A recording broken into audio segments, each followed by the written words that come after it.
नमस्कार, मैं हूं संदीप चौधरी। आप देख रहे हैं बजट पर हमारी खास पेशकश। अच्छे दिन आएंगे क्या? सरकार जुलाई के दूसरे हफ्ते में बजट पेश करने वाली है और नई सरकार के इस पहले बजट से देश को, आपको, हमको बड़ी उम्मीदें हैं। अब सवाल यह है कि क्या मोदी सरकार जनता की उम्मीदों पर खरा उतरेगी? अब तक हमने बात की है महंगाई की, टैक्स की, शिक्षा की, घर के सपने की, और आज हम बात करेंगे बिजली और पानी की। आखिर सबको बिजली, सबको पानी का सपना कब पूरा होगा?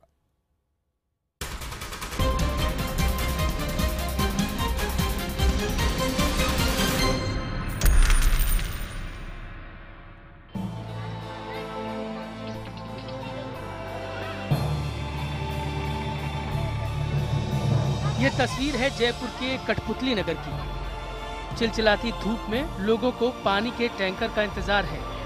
टैंकर पहुंचा भी तो एक एक मटके के लिए छीना झपटी मच गई।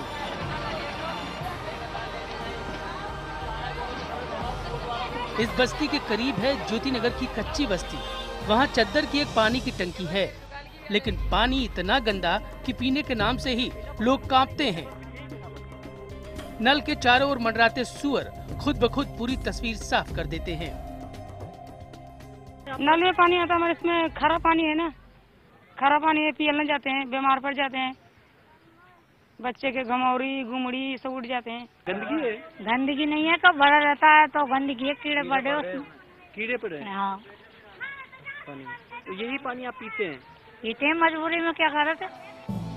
एनएसओ की रिपोर्ट के मुताबिक शहरी भारत में महज 47% घरों में ही नल कनेक्शन है।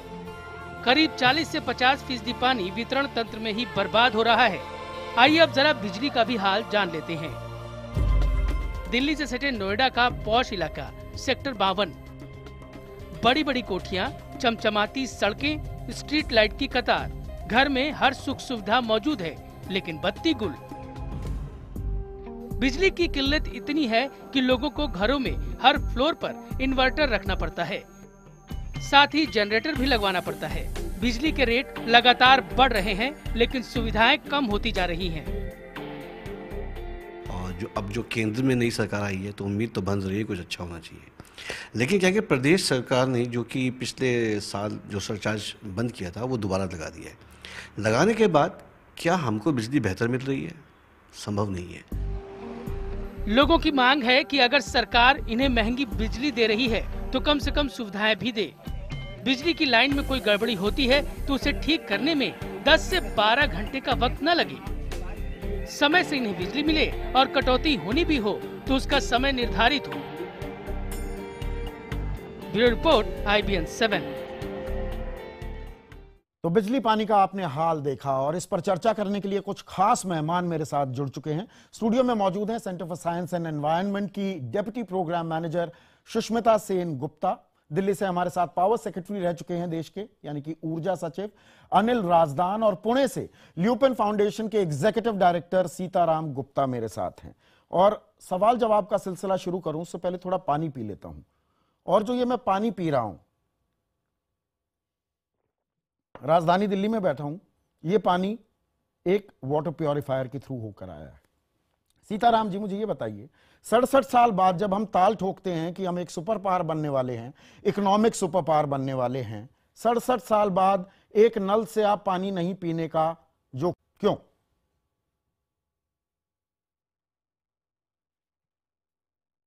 कारण दोनों ही हैं कि एक तो पानी की जो क्वांटिटी और क्वालिटी दोनों खराब हैं और पोल्यूशन बहुत ज़्यादा है।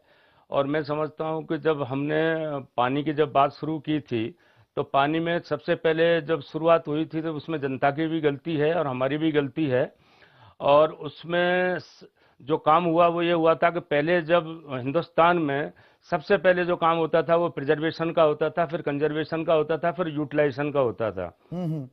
आज सारा काम उल्टा हो गया है कि यूटिलाइजेशन, कंजर्वेशन कब हो गया पानी का, कंजर्वेशन तो पीछे रह गया और यूटिलाइजेशन पहले हो गया है, फिर प्रिजर्वेशन है, फिर यूटिलाइजेशन है। तो ये सारी चीजें जब उल्टी हो गई हैं तो उसकी वजह से तकलीफ है। दूसरी चीज जो है कि वो 50% जो बारिश का पानी है वो सिर्फ 15 दिनों में पड़ जाता है और हमारी जो स्टोरेज कैपेसिटी है वो बहुत ज़्यादा कम है। अगर अमेरिका के हिसाब से अगर देखें तो पर कैपिटा जो 6000 जो क्यूबिक मीटर है वो पर कैपिटा की स्टोरेज कैपेसिटी है, ऑस्ट्रेलिया की 5000 है और हमारी सिर्फ 500 से क्यूबिक मीटर से भी कम है। तो इन सब चीज़ों को हमको ध्यान देना पड़ेगा।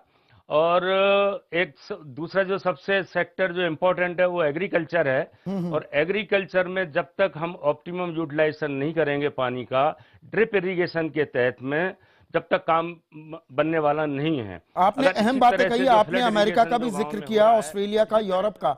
हम दरअसल पानी को बस कि पानी तो है उसको गिवन मानकर चल पड़ते हैं क्या सुष्मिता? क्योंकि हमारे जो, अगर हम नदियों की भी बात करें, हमारी नदियां थोड़ा हैं, अब तो नाले हैं।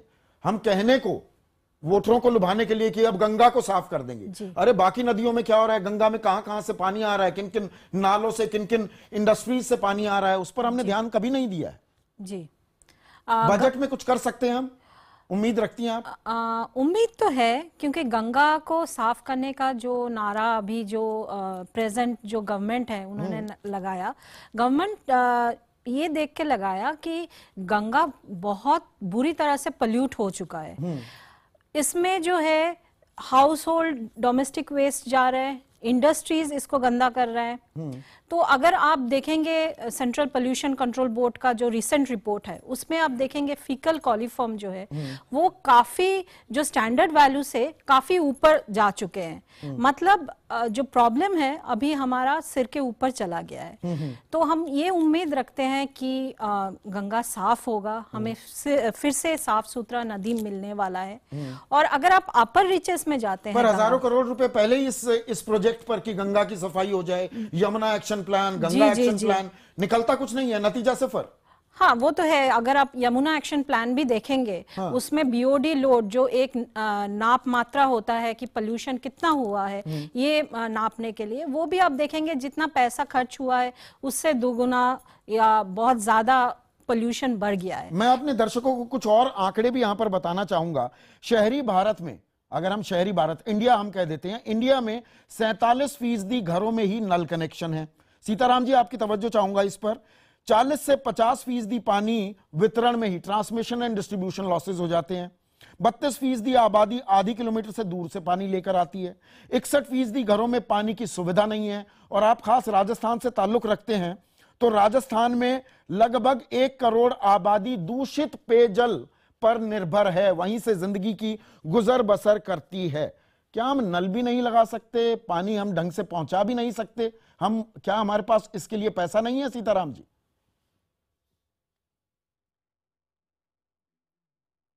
सबसे पहले बात तो हिंदुस्तान की अगर अपन बात करें तो, आवाज नहीं आ रही है आपकी?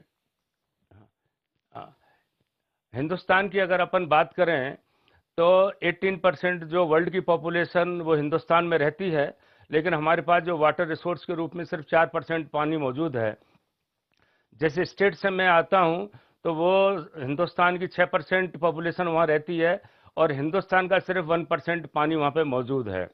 लेकिन राजस्थान एक चीज़ ज़रूर कर सकता है, वो ये कर सकता है कि जो वाटर कंजर्वेशन का जो उन्होंने प्रोग्राम किया है, पर्टिकुलरली वेस्टर्न राजस्थान में जो टांका सिस्टम उन्होंने काम किया है, उसको मैं समझता हूं कि एक मूवमेंट बनाने की जरूरत है।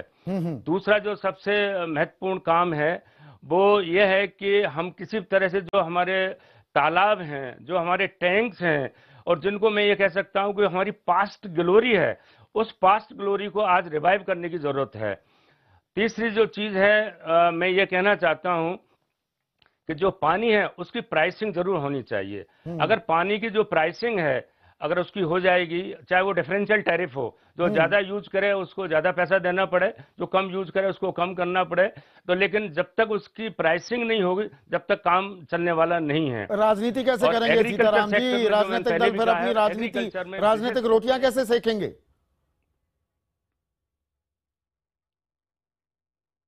राजनीतिक रोटियां अगर इन लोगों को सेकनी है तो फिर देश की तो परवाह करनी पड़ेगी।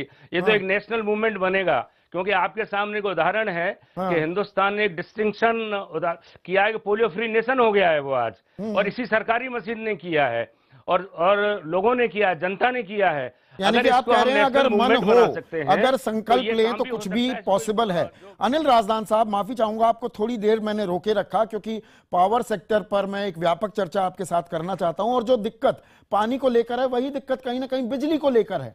हम पानी को गिवन मानकर चलते हैं, हम उसका सम्मान नहीं करते। आप अमेरिका की बात करें, वहां पर नदियां इतनी चौड़ी होती हैं, समुद्र में जाते जाते वो नाला बन जाती हैं। हमारे यहां पर नदियां दरअसल नाले हैं, समुद्र में जाते जाते वो बहुत चौड़ी हो जाती हैं। हम पानी को कंजर्व भी नहीं कर पाते। और वही बात पावर सेक्टर पर मैं लागू करूं, अमेरिका हो, यूरोप हो, जहां पर इंडस्ट्रियल रेवोल्यूशन बिजली की बिना पर शुरू हुए, हमारे देश में आज भी कहीं 4 घंटे बिजली आ रही है, कहीं 8 घंटे, कहीं 10 घंटे। क्यों? देखिए, जो आपने कहा बिजली की बहुत अहमियत है। जो एनर्जी है आजकल एक आधार है इकोनॉमी का, और इसमें ख़ास तौर पे जो इलेक्ट्रिसिटी है उसका क्लीन रोल भी है एज एन एंड यूज़, और बाकी कमर्शियल फ्यूल्स भी हैं। मगर आज की चर्चा आपने बिजली पर ही रखी है, तो बिजली का मैं ये कहना चाहूँगा कि जहाँ तक जनरेशन का सवाल है, हमारी जनरेशन कैपेसिटी पिछले दशक में काफ़ी उसमें इजाफा हुआ है, और अब करीब 2.5 लाख मेगावाट के करीब हमारी इंस्टॉल्ड कैपेसिटी हो गई है। इसके साथ साथ कुछ कैप्टिव कैपेसिटी भी है जो कि ग्रिड कनेक्टेड नहीं है। मगर देखने वाली बात यह है कि जो हमारी पीक अवेलेबिलिटी है ग्रिड कनेक्टेड पावर से, वो अभी सिर्फ करीब 145,000 मेगावाट है। यानी कि करीब 1 लाख मेगावाट क्षमता जो है वो पीक टाइम में ग्रिड में नहीं आ पा रही। कुछ तो खैर अंडररेटेड, कुछ ओवररेटेड कैपेसिटीज़ हैं जो कि इतनी परफॉर्म नहीं कर सकती हैं। कुछ ये है कि जो डाउन टाइम होता है उनका।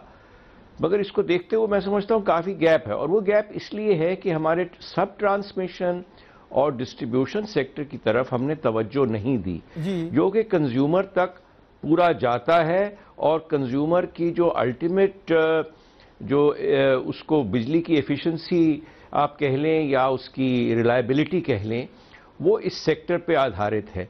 अगर 2 करोड़ आप जनरेशन पे स्पेंड करते हैं तो करीब 1 करोड़ आपको ट्रांसमिशन और 1 करोड़ डिस्ट्रीब्यूशन पे स्पेंड करना चाहिए। ये मोटा राजदान साहब मुझे ये समझाइए, दर्शकों को ये सेंस दीजिए, क्योंकि आपसे बेहतर कोई नहीं समझेगा स्केल को। हमें मालूम है कि भाई नए ट्रांसफॉर्मर्स भी चाहिए, लाइन अच्छी चाहिए। अभी दिल्ली में थोड़ी सी हवा चली, ट्रांसफॉर्मर्स गिर गए, दिल्ली के न जाने कितने इलाके, वहां पर बिजली गुल हो जाती है। पैसा लगाने से हम कतराते क्यों हैं? क्या हमारी प्रायोरिटी नहीं है, या पैसा नहीं है हमारे पास, ये हमारी मजबूरी है?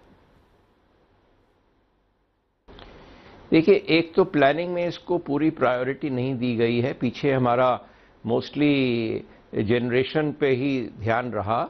जहां तक इंटर स्टेट ट्रांसमिशन है, सेंट्रल ट्रांसमिशन है, उसकी जो प्लानिंग है वो सेंट्रल ट्रांसमिशन यूटिलिटी जो कि power grid corporation of India है वो करती है।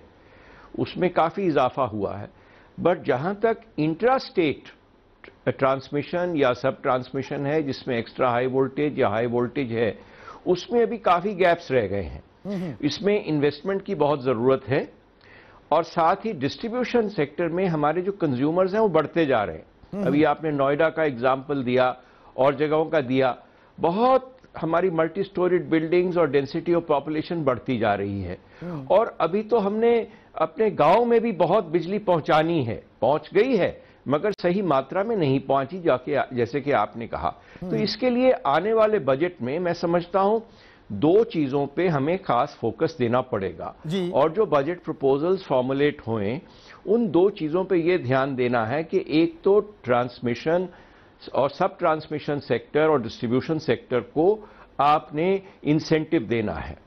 दूसरा ये कि एफिशिएंसी की तरफ आपने बहुत इंसेंटिव देने हैं कि जो एफिशिएंटली यूज करें चीजों को, उनको आप इंकरेजमेंट दें। तो जहां तक सब ट्रांसमिशन और डिस्ट्रीब्यूशन का सवाल है, मैं समझता हूं उसमें जो कि ये डिस्ट्रीब्यूशन कंपनीज हैं या स्टेट ट्रांसमिशन कंपनीज हैं, उनकी फाइनेंशियल हालत काफ़ी ख़राब है। 3.5 लाख करोड़ के तो डिस्ट्रीब्यूशन कंपनीज पे ही करीब डेट्स इस वक्त पड़े हुए हैं। तो मैं समझता हूँ उसके लिए खास जी, एक फंड बनाना पड़ेगा। इसमें से 4 या 5% इंटरेस्ट पे उनको आपको लोन देना चाहिए, और इसके साथ साथ जो उसका time for the tenure of the loan है उसको भी आपको बढ़ा के करीब 20 साल करना पड़ेगा, क्योंकि अगर आप वो नहीं करेंगे तो एकदम टैरिफ पर मार पड़ेगी।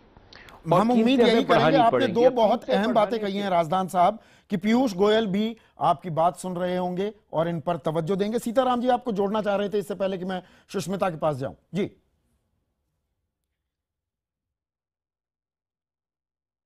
हाँ, 2-3 चीजें बहुत इंपॉर्टेंट हैं। सबसे पहले तो देखना पड़ेगा कि हिंदुस्तान में जो ट्रांसमिशन एंड डिस्ट्रीब्यूशन लॉसेज हैं वो करीब 24% हैं, और जहां तक अगर विदेश की बात करें तो ट्रांसमिशन डिस्ट्रीब्यूशन लॉसेज 10 से लेकर के और 10% से लेकर 14% ही हैं। तो इसमें बहुत बड़ा एक गैप है, और इस ट्रांसमिशन डिस्ट्रीब्यूशन लॉस को हमको कम करना पड़ेगा। ये भी देखना पड़ेगा, जनरेशन बढ़ना चाहिए, मैं उस बात को नकारता नहीं हूँ। दूसरा एक इम्पॉर्टेंट इश्यू और भी है कि जो हमारा प्लांट लोड फैक्टर है वो भी बहुत कम है। अगर प्लांट लोड फैक्टर करीब 60% है, हमारे जितने भी पावर स्टेशंस हैं, अगर वो 80% बढ़ जाते हैं तो जो 20% का जो इजाफा होगा पीएलएफ में, प्लांट लोड फैक्टर में, वो हमारी जनरेशन जो ऐसा समझे जैसे बिजली पैदा हो गई हो हमारी। तो ये दूसरा इशू ये हो गया। तीसरा इशू और भी इम्पोर्टेंट है कि हिंदुस्तान ने कभी भी क्लीन एनर्जी के ऊपर या रिन्यूएबल एनर्जी के ऊपर ध्यान नहीं दिया गया, और ये पहली मर्तबा है कि जब एक कन्वेंशनल एनर्जी और नॉन कन्वेंशनल एनर्जी को एक मिनिस्ट्री के अंडर में किया गया हो।